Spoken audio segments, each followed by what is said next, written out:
punya perasaan, punya hati, Kenapa punya nggak pikiran. diturunkan ke junior? Nah, Prof? begini Pak Dayat, politik ada yang menjadi DPR, DPRD sukses, Ya. tapi ada yang anggota dewan biasa-biasa saja, dan ada yang spesialis caleg. Akhirnya saya sebagai manusia, Pak Dayat, ini nggak boleh ditiru sebetulnya, tapi ini fakta. Pak Dayat tahu tuh ceritanya. Saya gebrak meja. Menjawab pertanyaan Pak Dayat itu sederhana. Pokoknya selama 10 tahun saya tiap hari pagi, siang, sore, malam tidak ada satupun kecuali yang saya kerjakan untuk masyarakat. Ikhlas pula kalau nelpon nggak dibales. Ikhlas juga kalau WA juga nggak direspon. Wow, Harus ikhlas. subhanallah, subhanallah. Dan itu kalau ditanya kedua, apakah terjadi? Terjadi.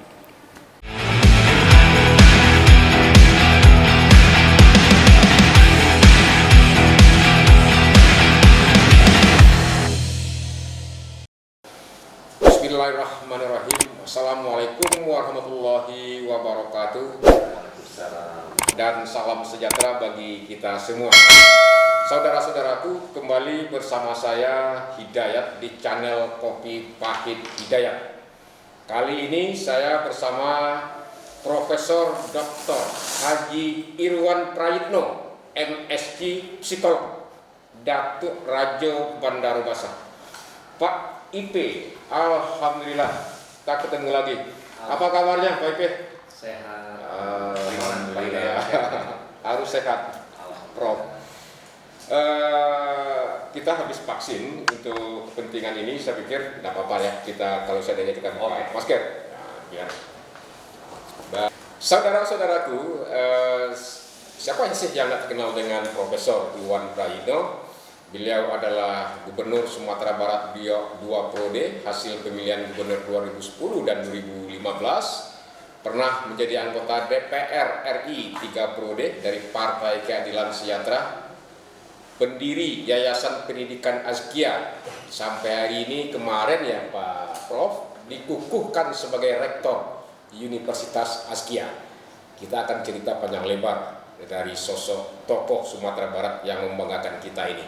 Namun jujur Prof, saya pribadi termasuk orang yang boleh dikatakan mengagumi seorang sosok Profesor Irwan Prayitno. Kenapa demikian? Sebagai akademisi, guru besar di Universitas Muhammadiyah Jakarta, di UNP, UMJ, UNP juga. UNP dan UMJ juga. Ya. Sekarang menjadi rektor, walaupun di perguruan tinggi milik sendiri misalnya seperti itu. Ya. Ini adalah cita-cita dari semua akademisi, saya pikir. Terus juga dari politik. Sebagai politisi, Rahian prestasi di dunia politik, pernah dipercaya oleh masyarakat Sumatera Barat, wakil rakyat DPR RI 3 periode, kemarin juga menjadi gubernur. Dan di lingkungan pergaulan secara adat dan budaya juga beliau seorang datuk sendiri. Dan sebagai ayah, sukses melahirkan 10 orang anak. Nah, ini yang menarik. Pak IP, ini semua kan tidak ujuk-ujuk datang begitu saja. Betul. Ada proses masa-masa sulit. Tentu ini diiringi oleh prinsip yang kuat, kerja keras, pantang menyerah. Teorinya seperti itu loh Pak IP. Betul. Nah, bisa kita bagi tips sedikit ini untuk kita bersama, apa rahasianya capaian-capaian Pak IP yang menurut kami luar biasa begitu. Jadi Pak Dayat ya, ini pertama terima kasih ya. Pak Dayat ini sahabat saya. Jadi yang namanya sahabat tuh apapun yang dilakukan tetap ya bagian dari sahabat begitu ya. Mau keras sama saya ya namanya sahabat ya. Mau Siap. baik juga ya apalagi sahabat. Siap. Jadi terima kasih Pak Dayat. Sama-sama, Nah, Prof. jadi gini Pak Dayat. Ya. Kita itu manusia, Allah berikan lengkap. Ada otak, ada tangan, ada kaki, dan semuanya, termasuk hati, ya perasaan kita, dan potensi-potensi lain. Nah, sama semuanya kita. Mungkin kalau ada yang kurang, itu ya mungkin tidak banyak, dan itu saudara-saudara kita juga, misalnya yang mental retarded, itu memang potensi intelektual yang mungkin di bawah rata-rata. Itu ada tapi tidak banyak.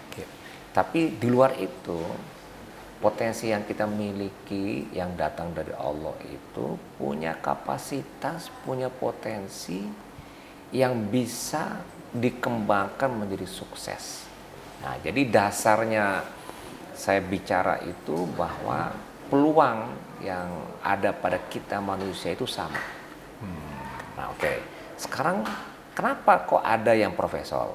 Kok berbeda Ya, hasilnya? beda hasilnya. Ya. Kok kenapa ada yang cuma S1, bahkan ada yang cuma tamat SD? Itu dari Bahkan hanya ada yang sampai caleg saja Nah, misalnya. sebentar, itu kan dari akademisi. Oh, akademisi ya, siap. Dari politik ada yang menjadi DPR, DPRD sukses. Ya. Tapi ada yang anggota dewan biasa-biasa saja. Dan ada yang spesialis caleg. Iya betul. Jadi spesialis caleg. Dia prode, dia caleg, partainya beda terus juga ada juga ada. Ada juga. Iya.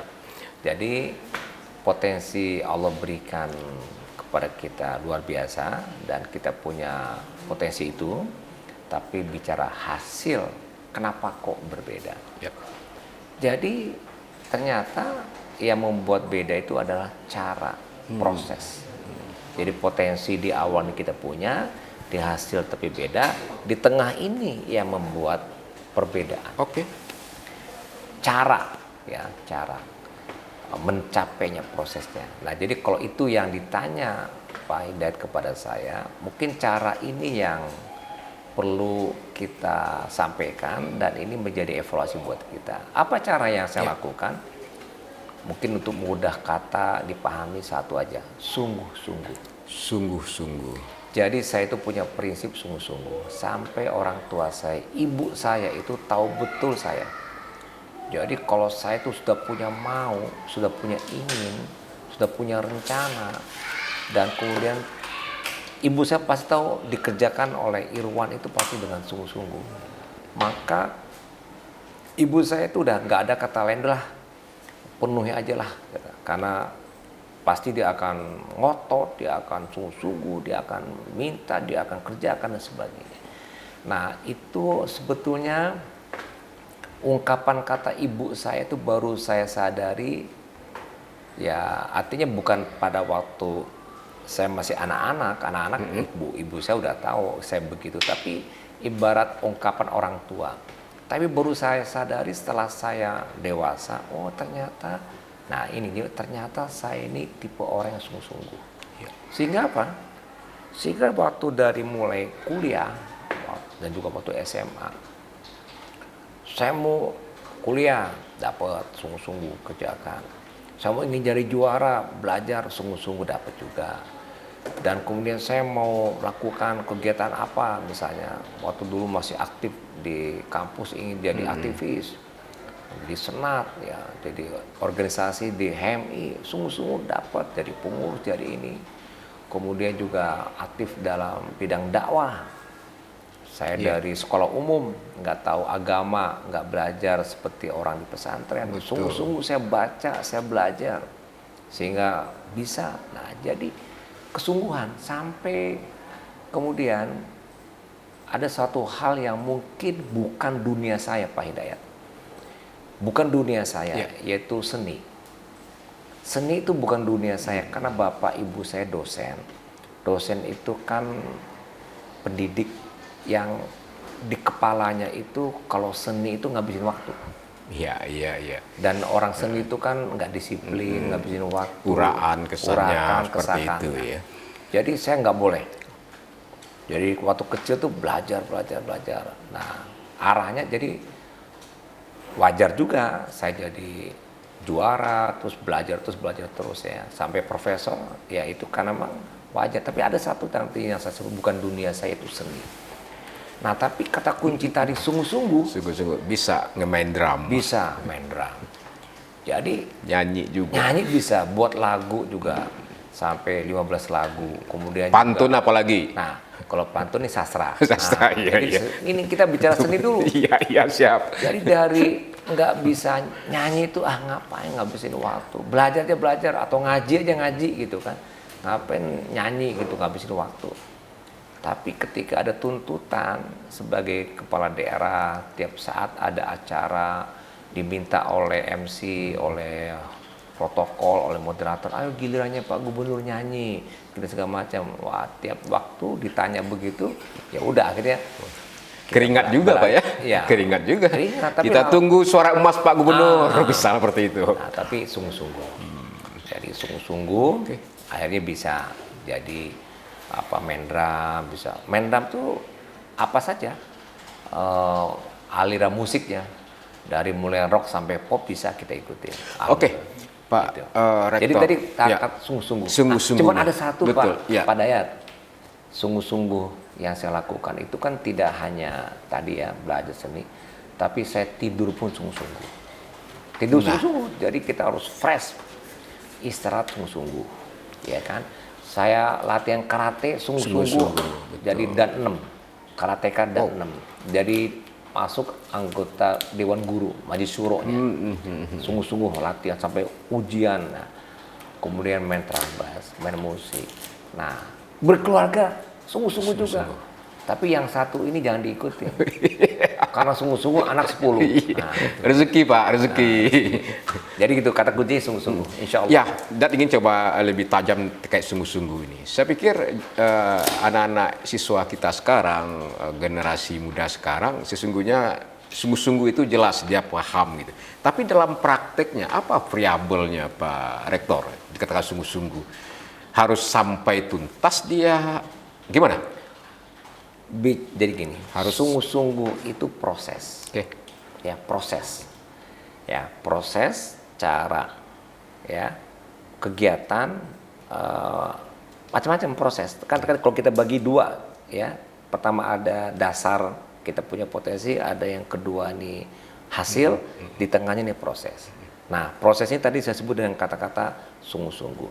Apa bukti implementasi sungguh-sungguh? Pertama, dia harus fokus. Fokus yang dikerjakan. Yang kedua, dia harus disiplin waktu untuk mengerjakannya, ada jadwal. Jam sekian harus dikerjakan. Ya. Yang ketiga, dia tadi kan jadwal disiplin kan. Ya. Yang ketiga, dia harus tuntas tas. Dia fokus, menjadwalkan, kerjakan dengan tuntas.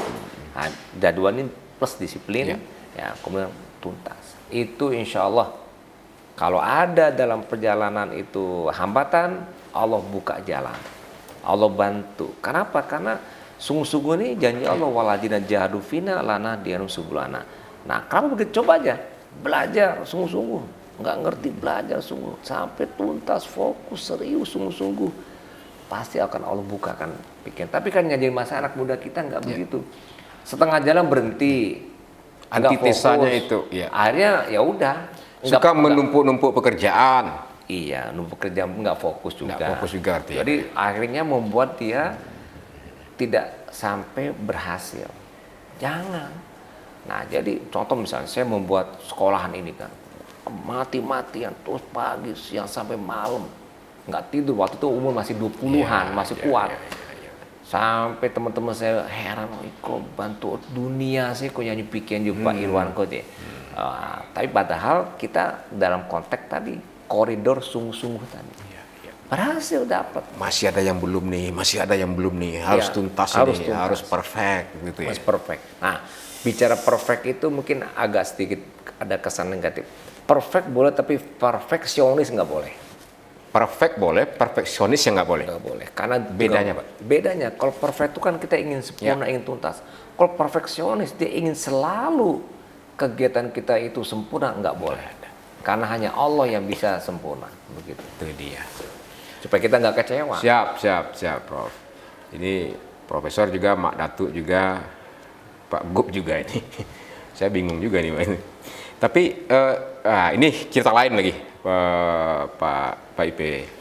Lebih kurang 8 bulan selesai menunaikan amanah selaku Gubernur Sumatera Barat. Sebelumnya anggota DPR RI, pejabat negara. Ada enggak power syndrome kekuasaan begitu ya, yang biasanya dilayani, protokolernya lengkap, sarana prasarana lengkap begitu. Ya. Jadi itu satu pertanyaan yang sangat wajar yang diarahkan kepada para pejabat yang tidak lagi menjabat. Ya. Cuman untuk menjawab itu sebetulnya Pak Dayat bisa melihat satu indikator yang namanya benang merah. Kalau seandainya pejabat itu memang di saat menjabatnya betul-betul protokoler, diatur, dijadwal, dan dia menikmati dan menjadikan itu bagian dari kehidupan, bahkan sudah menjadi terbiasa, maka jawaban dari pertanyaan tadi dia pasti akan power syndrome saat tidak menjabat. Tapi sebaliknya ketika dalam menjabat dia cuek saja, santai saja, dijemput nggak dijemput, dikawal nggak dikawal, pokoknya tenang aja, nggak ada masalah. Ya insya Allah Gitu ketika selesai pun begitu. Contoh misalnya Pak Dayat tahu saya jatahnya kita itu pejabat naik pesawat bisnis kelas. Ini contoh nih, Ya.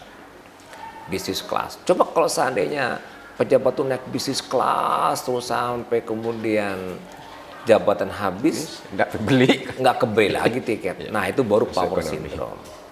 Tapi ada yang mengatakan tapi kalau misalnya Pak IP naik bisnis pencitraan, naik ekonomi pencitraan katanya. nah Ini perlu juga diklarifikasi juga nih Pak Prof. jadi gini, ini ada cerita menarik. Tapi nggak apa nih, saya udah nggak gubernur lagi nih. Tahun 2010, Ya. Pak Dayat, tahun 2010, saya jadi gubernur yang pertama. Iya Pak. Itu pada saat itu aturan yang ada di Perda yang masuk menjadi APBD, tidak hanya gubernur, DPRD pun di bisnis kelas. Betul. Tahun 2010. Waktu itu saya rapat di Suwaso restoran di Padang Baru Gor. Itu saya, almarhum Muslim Kasim, Leonardi, Pak Leonardi ketua Betul. DPRD, Pak Farhan wakil ketua DPRD, kemudian ada dua lagi saya pimpin waktu itu, Pak Asri Khaidir, sama satu lagi siapa, lupa saya. Ya, oke. Pak Leonardi mulai keras ke saya waktu di Suwaso tuh. Pak Gunur, kenapa Pak Gunur naik ekonomi? Itu kan pencitraan, itu kan segala macam.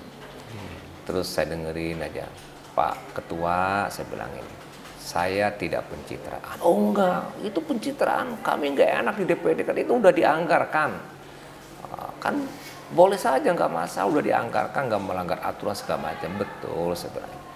Tapi saya dari dulu pun di DPR, itu juga jatahnya bisnis, saya tetap naik ekonomi.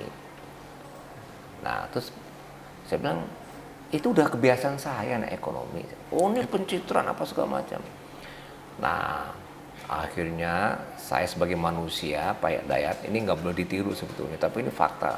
Pak Dayat tahu tuh ceritanya. Saya gebrak meja. Meja. Wow. Jatuh piring semuanya. Oh ya. Nah, ini saya buka aja. Tapi kan akhirnya keluar di media kan. Keluar di koran. Betul. Waktu itu ada Onzu juga. Ya, Sesprinya Pak Muslim Kasim almarhum. Nah, keluar di media. Pak Gubernur gebrak meja gitu kan. Nah, itu sebabnya. Terus saya bilangin, Pak Ketua, tolong dicatat. Nah, ini jawaban saya di situ. Jawaban. Iya. Ini bukan pencitraan dan saya tidak akan menjawab pertanyaan wartawan kalau ada tanya ini, dan saya tidak akan pernah menyampaikan ini kepada wartawan ataupun yang lainnya. Saya sosialisasikan segala macam tentang saya naik ekonomi. Tidak. Buktikan nanti sampai akhir jabatan saya. Pak Dayat, 10 tahun, pernahkah saya Belum menggadang-gadangkan Betul. saya naik ekonomi? Tidak ada. Wartawan nanya, saya bilang saya nggak mau jawab. Artinya kalau pencitraan yang disebut oleh Pak Dayat, Ya, pasti dipublish. digadang-gadangkan, nggak pernah di Facebook saya, di Instagram, di media sosial, nggak pernah. Artinya itu udah dunia saya begitu. Kita pernah satu pesawat dari Karabrata itu di luar ini, kita naik bus Pak. satu bus Pak beliau begitu kan. Jadi betul. Bukan satu kali. Ya, berapa kali? Iya, satu kali. bis kita juga foto-fotoin selfie Iya, juga itu Pak. Masih puluhan. ada dokumennya sama saya nih. Jadi itu Baik, biasa saja. baik, Nah, baik. jadi nggak akan mungkin saya post power syndrome karena udah biasa aja. Ada nggak apa-apa. Bagaimana Pak IP memaknai jabatan seorang gubernur ini atau kepala daerah? Amanah. Amanah. Udah. Gitu ya. Jadi amanah itu bukan untuk senang-senang, bukan untuk bangga-bangga, bukan untuk kita jadi terhormat dan sebagainya, tapi ini beban tanggung jawab yang harus dituntaskan. Kalau tidak, Allah akan memberikan balasan kepada kita. Karena amanah itu harus dijalankan secara tuntas. Nah, dia berat, bukannya untuk gaya-gayaan. Selama 10 tahun jadi gubernur Sumatera Barat, amanah itu berapa Nah, persen? Gimana ya? pokok- Ada komen ini Pak IP. Apa sih yang ditinggalkan oleh seorang Iwan Prayitno 10 tahun Pokoknya, gubernur? Pak Dayat, sederhana saja. Menjawab pertanyaan Pak Dayat itu sederhana. Pokoknya selama 10 tahun saya tiap hari pagi, siang, sore, malam tidak ada satupun kecuali yang saya kerjakan untuk masyarakat. Ketika itu yang saya kerjakan, saya bisa menjawab saya telah menjalankan amanah. Bicara membangun itu siapa saja bisa kerjakan kalau punya uang. Punya uang, Pak Dayat, kasih uang ke saya. Mau saya buat gedung lantai 25, 30, mau buat Uangnya ada nggak? Uangnya ada nggak? Buat apa? Kalau seandainya uang ada pun dibuat begitu tapi tidak dibutuhkan. Minang ini Sumatera Barat. Dia tidak sama dengan Jakarta, Bandung, Surabaya. Orang Minang di Sumatera Barat, kalau ditanya, dia tidak butuh gedung-gedung tingkat tinggi-tinggi, nggak butuh. Kehidupan malam nggak butuh. Orang Minang di sini. Jadi dia juga yang dia butuh itu kesejahteraan, hidupnya aman, ke masjid nggak ada hambatan, pergi jalan nggak macet-macet, makan pun tersedia. Itu yang diinginkan. Enak, senang, dia bisa mengaktualisasi dirinya, dia bisa mengembangkan potensinya. Nah, itu diharapkan, bukan gedung tinggi segala macam. Itu kan setelah ada uang aja. Itu kan bukan prestasi menurut saya. Bukan prestasi ya. Bukan prestasi. Kan juga ada perbandingan seperti di Pekanbaru, Riau, infrastruktur cukup. Nah, tapi lah pada ya bicara infrastruktur di Sumatera Barat yang terbaik. Itu Menteri PU berkali-kali Iya, nyebut, betul, dan Menteri PU-nya bukan hanya Pak Basuki. Tapi Pak Joko Wirmanto dan sebelumnya juga 3 itu. Menterinya bicara begitu, masuk ke Sumbar. Tercatat Langsung juga dalam lancar. pengelolaan keuangan dari disclaimer ya, WTP berapa Oh kali. iya, dari ya, disclaimer, dalam waktu saya masuk disclaimer. Kenapa saya masuk tahun 2010 disclaimer? Karena gempa. Betul. Catatan-catatan, dokumen-dokumen tertimbun. Disclaimer itu kan karena kita tidak bisa mengekspos, tidak menjelaskan dengan data. Datanya tertimbun. Iya, Nah, itu kondisinya. Sehingga ketika disclaimer itu saya perbaiki, akhirnya WTP seterusnya sampai terakhir. Baik. Nah, itu. Terus bagaimana pandangan Pak Rektor atau Pak IP? Ini kan semenjak atau selama menjadi gubernur kan memang melalui kebijakan fasilitas kita ada orang-orang yang akhirnya jabatannya juga terpromosikan. Setelah 8 bulan pasca amanah ini selesai jadwalnya, kelihatannya ada ya yang nelpon eselon 2 misalnya, hubungannya misalnya. Jadi Pak Dayat, Ada yang berbeda loh Pak? bentar, ini Berbeda nggak itu? saya akan mengatakan jujur ya. Oh iya dong. Apa yang ingin saya katakan begini. Memang saya baru tersadar ya setelah tidak lagi jadi gubernur tentang makna ikhlas. Tentang makna ikhlas. Jadi betul definisi ikhlas oleh para ulama. Kalau kita memberi jangan minta balasan. Kalau kita memberi kepada orang jangan minta balasan dari orang itu. Iya Pak. Itu kalau udah beri ikhlas, udah ikhlas, kasih, lepas, nggak perlu minta balasan, nggak perlu nunggu balasan, nggak perlu ada respon, punya ikhlas. Itu saya baru tersadar ketika sudah jadi gubernur. setelah tidak jadi setelah lagi. tidak jadi Oke. gubernur. Jadi di mana konteks yang ditanya Pak Hidayat? Ketika saya memberikan jabatan kepada eselon 2, Ya, kepada seseorang. tentu konsekuensinya orang yang mendapat jabatan eselon 2 itu luar biasa. Betul.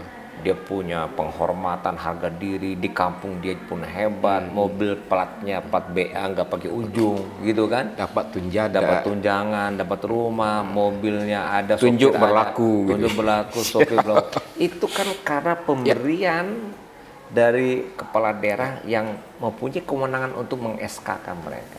Betul, Pak. Itu harus ikhlas, nggak boleh kita berpikir. Nah, jadi ketika saya tidak lagi jadi gubernur, harus ikhlas kalau nggak ditelepon, ikhlas pula kalau nelpon nggak dibales, ikhlas juga kalau WA juga nggak direspon. Wow, Harus ikhlas. subhanallah, subhanallah. Dan itu kalau ditanya kedua, apakah terjadi? Terjadi.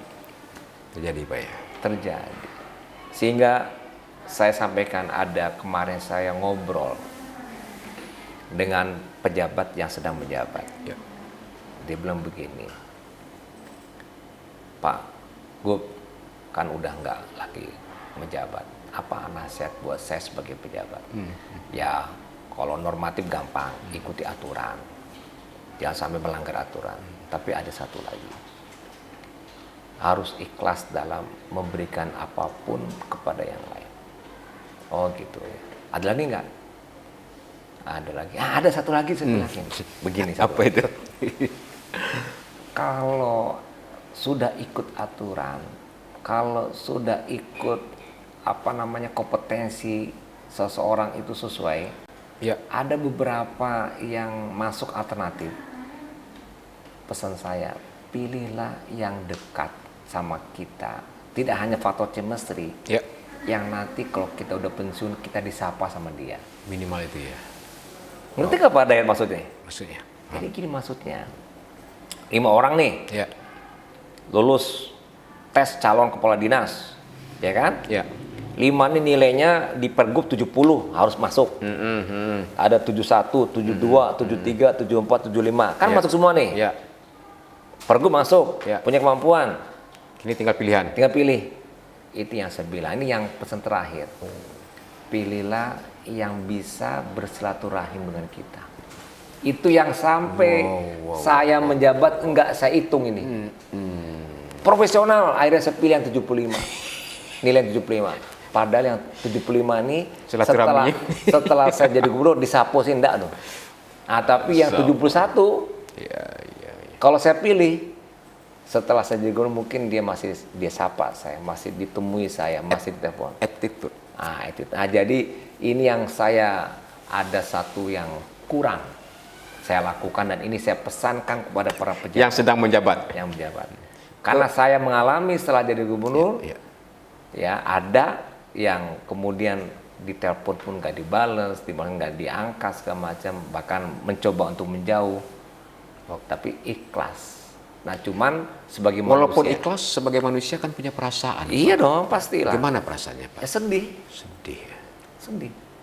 Tapi ya kita cover dengan ikhlas. Kenapa? Allah telah membalas kebaikan saya kepadanya melalui kebaikan-kebaikan yang lainnya Allah turun kepada saya. Udah impas sebetulnya. Udah gitu aja. Nah, cuman tadi yang terakhir itu penting itu. Ada, Iya, Pak. ini Pak, kalau saya proses ini nanti kalau jadi nggak enak kata orang. Nggak enak kata orang, nggak ada aturannya, saya bilang. Nggak ada yang melanggar.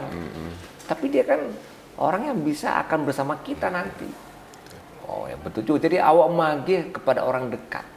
Jadi kalau misalnya kayak Nabi juga mengatakan seperti itu, saudaramu terlebih dahulu, keluargamu. itu ya ada asnaf, memenuhi prosedur syariat, aturan ada, terpenuhi, baru cari yang dekat. Kenapa? Karena dia akan lebih terasa dampak manfaatnya dan akan bersilaturahim dengan kita berketerusan.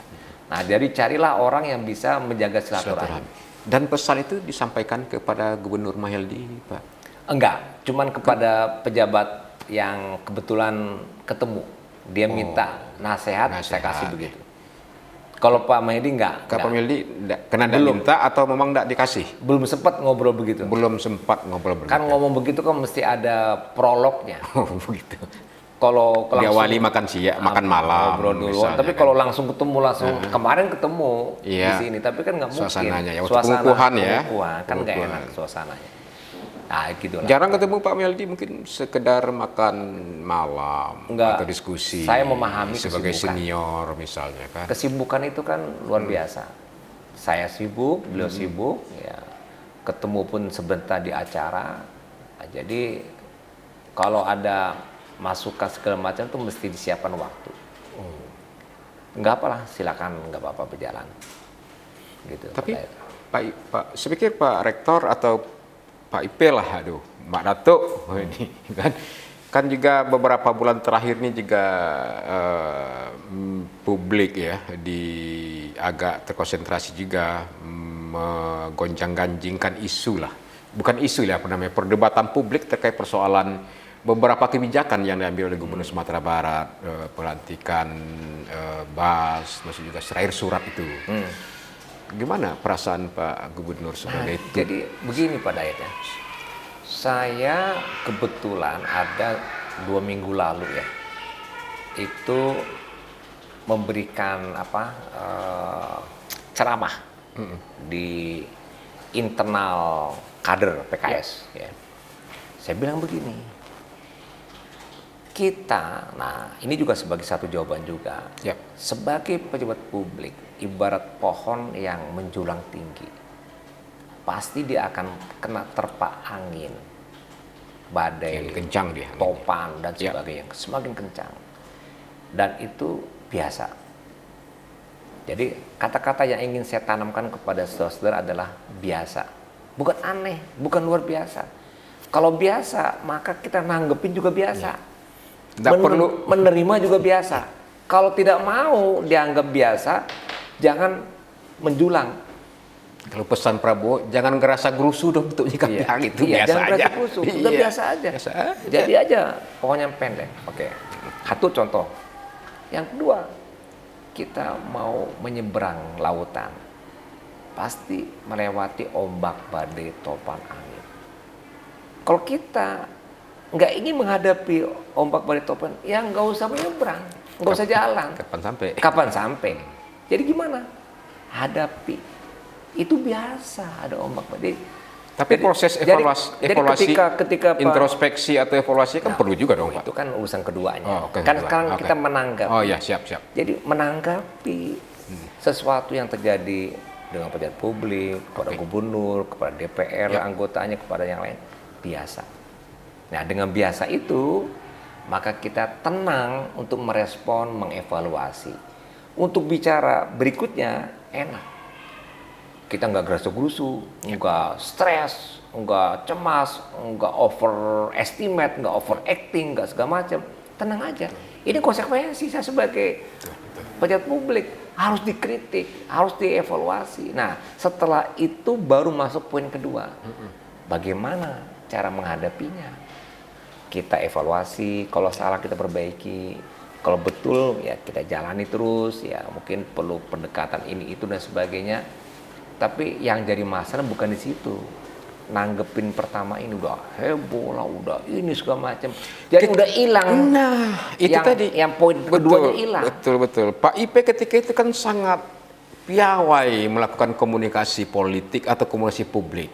Ketika ada anggota DPRD mengusulkan pecat ini, peladinas ini. Ya tidak apa-apa ketika konfirmasi wartawan, kan kata Pak IP, itu tugasnya Dewan melakukan kritikan dan masukan. Dan itu kita tampung. Turun staminanya Pak IP. Saya diangket oleh teman-teman, ditanya wartawan. Interpelasi gitu-gitu. Saya bilang itu kan haknya konstitusi. Gimana Justru saya mengucapkan terima kasih kepada DPRD membuat hak angket. Itu Pak Nurnas, itu Pak Prizal kan. Kok terima kasih? Iya kan itu berarti kami mengintrospeksi. Kalau salah ditegur sehingga tidak salah-salah terus. Terima kasih kepada. Jadi Bapak dengan angket terima kasih. Terima kasih. Kalau saya dipanggil saya datang. Kalau ditanya saya jawab. Dan itu adalah hak konstitusi yang perlu kita hormati. Clear udah. Semua apa lagi? Wartawan bingung mau nanya apa lagi kan? Pusing Nurnas buatnya kata Pak Prizal yang bikin gagal. Akhirnya gagal angketnya. Gagal angketnya jadinya. Nah, Iya. jadi gitu aja. Jadi tanggepin biasa. Karena memang seorang Iwan Prayitno punya basic akademis ilmiah bicara tentang psikologis gitu. Psikologi itu juga berkaitan dengan psikologi sosial, psikologi komunikasi. Ini Jadi Pak Dayat, bisa dikatakan ini persoalan kapasiti. ya bisa. Jadi gini Pak Dayat, anggota DPRD itu manusia. Siap. Dan saya yakin anggota DPRD itu manusia normal semuanya. Kecuali kalau saya menganggap nggak normal, nah baru saya bingung ngadepinya. Coba ngadepin orang Gimana gila. maksudnya? Iya betul. Pak. Ngadepin orang nggak Iya, iya, normal. bingung. Nah, jadi kalau kita menganggap anggota DPRD ini orang normal, maka ucapan kata yang lainnya pun kita anggap normal aja. Jadi gak usah kita nanggepin gerasa gerusu, wah ini bakal itu. Kita udah melebihi dari apa yang belum Allah takdirkan. Bahkan kita udah mikirin apa yang mestinya Allah tentukan. Jadi udah lebih duluan, kan susah capek kita. Itu filsafatnya ya. Jadi terima aja dan ya kan manusia normal itu punya hati, punya perasaan. Kalau kita komunikasi kedekati, Pak Hidayat marah-marah sama saya telepon Pak Dayat, langsung Pak Dayat luluh hatinya. Besok mau ngomong keras lagi, tidak lama ada bopatang kalau ditelepon di Pak Apalagi itu manusia normal itu. Iya, ya manusiawi sekali ya, Bro. Manusiawi. Iya. Tapi kalau saya nggak nelpon Pak Hidayat, terus kemudian saya marahin lagi Pak Hidayat, Pak Hidayat marah sama saya marah lagi ke Pak Hidayat, Pak Hidayat semakin naik berang kambuh.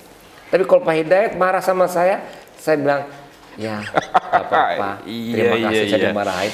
Ah, kan itu manusia, jadi manusia normal itu.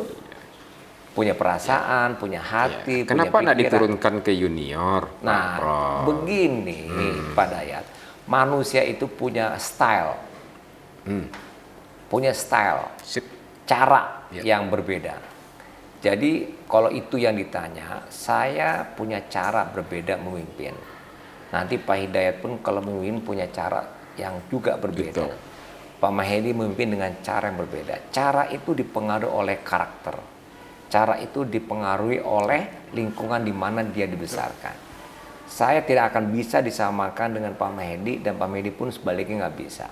Jadi anggaplah yang dilakukan saat ini caranya yang dilakukan. Cuman yang ingin kita lihat itu bukan dari sisi cara, dari sisi hasil. Kalau hasilnya bagus, oke, walaupun caranya berbeda-beda. Misalnya, saya punya anak banyak. Cara mendidik anak saya beda-beda kepada anak saya. Yang satu dideketin, yang satu bisa dari jauh, yang ketiga ada mungkin dengan agak dikerasin bisa, yang satu malah lari kalau dikerasin. Caranya beda, tapi hasil sama. Anaknya misalnya lulus sekolah, sukses belajar segala macam, tapi cara beda. Nah, jadi kalau kepemimpinan pun caranya beda. Ya, mungkin Pak. Tapi kalau berisiko terhadap hasil Nah, kan juga. Nah, itu yang baru jadi pertanyaan. Apalagi di polisi. Kalau cara itu kepada hasil dia pun bisa kendalikan sampai hasilnya bagus, gak ada masalah. Coba sekarang kita lihat Pak SBY, presiden, kan punya style yang berbeda dengan Gus Dur, dengan Ibu Megawati, dengan Pak Jokowi, beda. Kita bandingkan saja Pak Jokowi dengan Pak SBY, gaya kepemimpinannya beda. Jadi nggak bisa disamakan, oh Pak Jokowi mesti ngikut Pak gaya SBY, nggak bisa. Iya. Tapi yang kita lihat hasil, anggaplah Pak SBY berhasil, anggaplah Pak Jokowi berhasil, tapi cara berbeda. Betul, Nah, begitu aja. Baik, Prof. Kita tambah lagi dikit ini terkait persoalan pencegahan dan penanganan pandemi COVID-19. Di referensi beberapa peristiwa sebelumnya ketika Pak IP jadi gubernur itu sangat proaktif, responsif begitu ya. Dan memang teman-teman yang peduli terhadap pandemi ini hari ini merasa rindu IP katanya. Di komentar-komentar di grup, maksudnya kawal COVID, rindu IP. Apa yang masih mesti kita lakukan lagi Pak, yang belum ketika Bapak masih gubernur? Jadi kan Walaupun hari ini udah melandai dia begitu ya, tapi pernah puncak gitu. enggak, itu juga jawabannya berkaitan dengan gaya. Ya, gaya kepemimpinan. Ya. Dulu gaya saya itu memang, ini teman-teman di Askia tahu nih. Ya, teman-teman di Askia tahu gimana gaya saya memimpin. saya itu memimpin dari makro sampai ke mikro. Ya, Detail, dari mulai Konsep umum sampai ke dasar, detail. konsep umum sampai ke detail sekali. Jadi itu gaya saya. Mungkin Pak Jokowi juga saya rasa itu orang detail juga tuh kayak. Betul.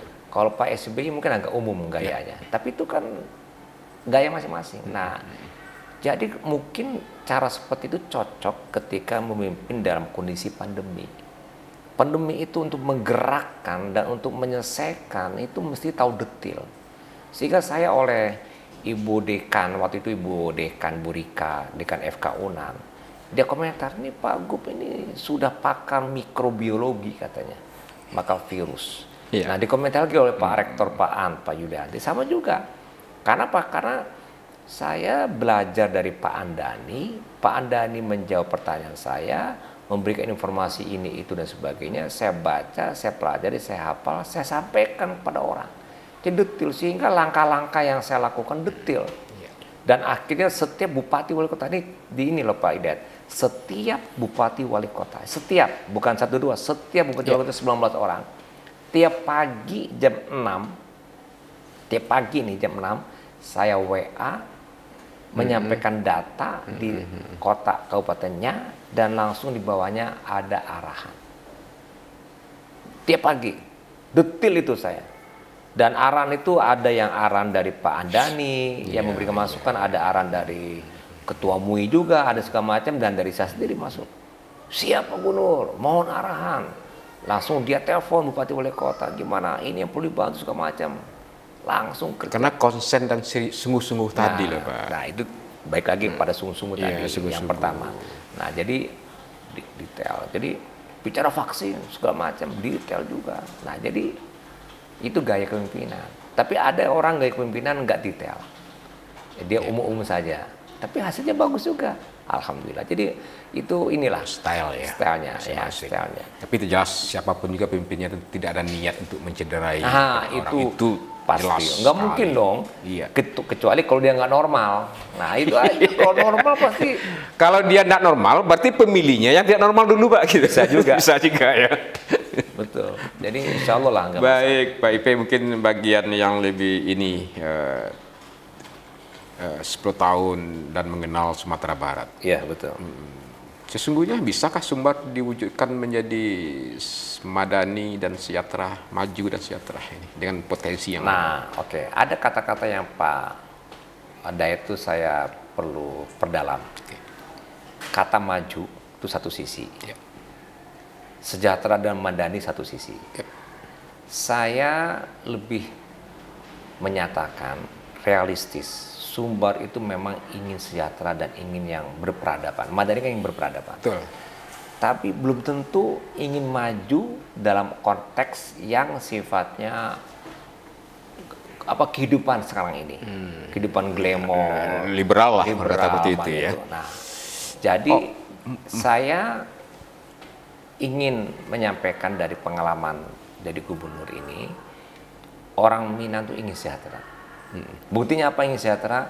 Dia berusaha, dia berdagang, dia merantau itu ingin mencari sejahtera, ya, baik sejahtera materi ataupun sejahtera kebahagiaan.